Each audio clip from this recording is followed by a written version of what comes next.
Pierre-Édouard Décimus, bonsoir. Bonsoir. Alors, ce festival Begin Réflexion, c'est durant donc, ce mois de novembre. Il y a des rendez-vous musicaux, mais aussi une réflexion autour de ce style musical en vogue aux Antilles-Guyane.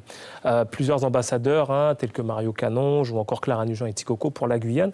Alors, que recherchez-vous au final à travers ce festival, pas tout à fait comme les autres en fait? En fait, nous sommes dans la même logique de réflexion que l'écologie, où on fait tout pour repérer ce que nous avions de bien, de manière à préparer l'avenir.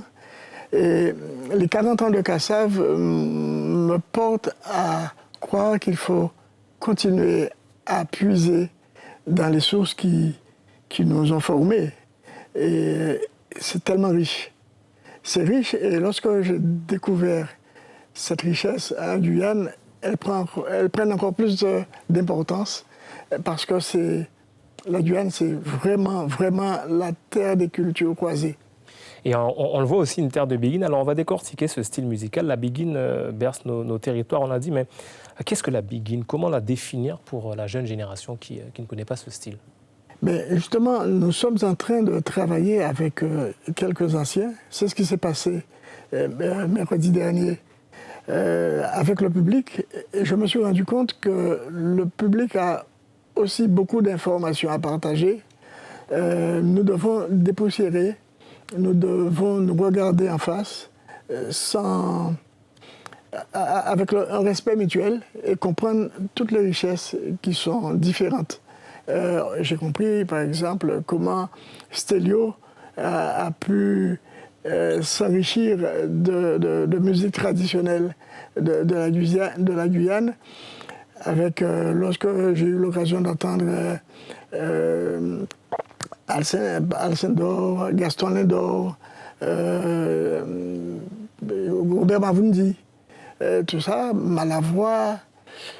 Nous avons une richesse tellement importante, mais c'est divers.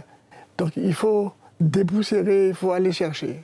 Justement, dépoussiérer. Alors on définit souvent la Begin comme une musique à la fois riche et puissante, un style vaste, mais qui tout de même a du mal à se démarquer. J'entends par là parfois du mal à s'identifier clairement quand on écoute les quelques notes, d'autant plus que certains artistes n'hésitent pas à mélanger, vous venez de l'évoquer. Pourquoi la Begin a-t-elle ce contraste, rencontre à la fois ce succès, mais a du mal à se démarquer? Comment vous expliquez cela? C'est là le paradoxe. Elle est riche, elle est compliquée, elle n'est pas aussi facile qu'on le pense. Et toutes les musiques qui sont riches sont complexes. Et il faut aller chercher et comprendre. Mais monsieur, je crois, c'est Sibrilus. Émile Sibrilus. Il nous a enchantés par ses explications, ses recherches.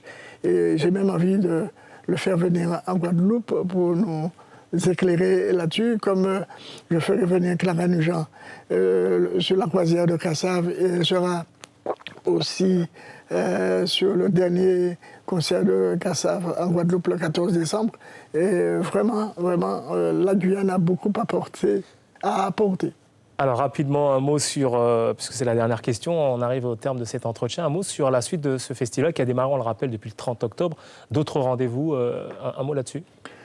Il y a encore pour la semaine prochaine de grands artistes qui vont arriver. Je n'ai pas tout le programme en tête, mais samedi, ça finira en beauté. Ce sera un apothéose et un véritable feu d'artifice de talent que j'invite la population, le public guyanais à découvrir.